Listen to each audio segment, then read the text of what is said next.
Les expertises médicales que BFM s'est procurées prouveraient que le bébé, né et mort à la suite de l'accident, est bien né vivant, ce qui pourrait valoir le chef d'homicide à l'encontre de Pierre Palmade. Plus de 2 semaines après les faits, les rebondissements ne finissent plus dans l'affaire de l'accident de la route qui a fait 3 blessés le 10 février dernier et dans lequel Pierre Palmade était le conducteur. Les dernières avancées de l'affaire étaient sur le plan juridique pour l'humoriste de 54 ans. Alors qu'il avait dans un premier temps été assigné à résidence, sous bracelet électronique, la Cour d'appel de Paris a décidé, suivant les réquisitions du parquet, ce 27 février que Pierre Palmade allait être placé en détention provisoire.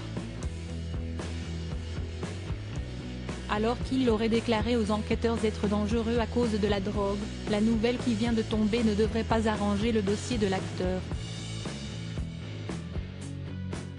Pierre Palmade visé par 3 enquêtes. Son incarcération devrait avoir lieu rapidement, dès que son état de santé s'améliorera, dans la prison de Fresnes, le comédien ayant été victime d'un AVC samedi 25 février. En attendant, 3 enquêtes distinctes visent toujours le comédien.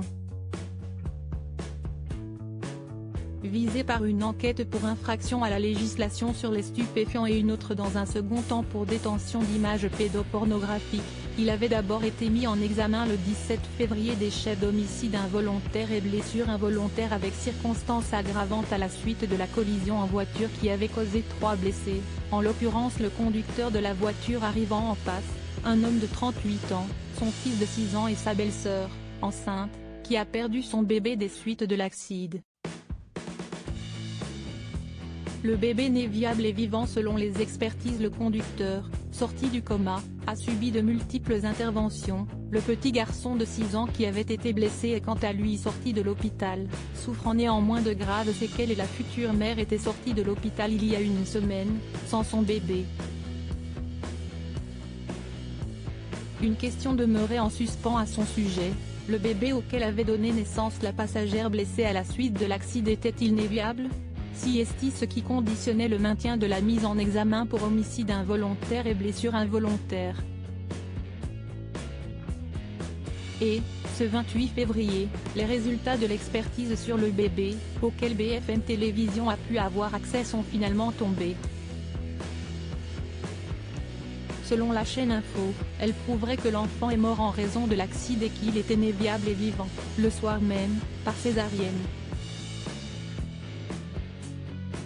L'examen montrerait que le bébé ne présentait pas de malformation et que sa mort était intervenue dans un contexte d'accident de la voie publique. À lire aussi: je suis dangereux à cause de la drogue, ce que Pierre Palmade aurait dit aux enquêteurs durant un interrogatoire.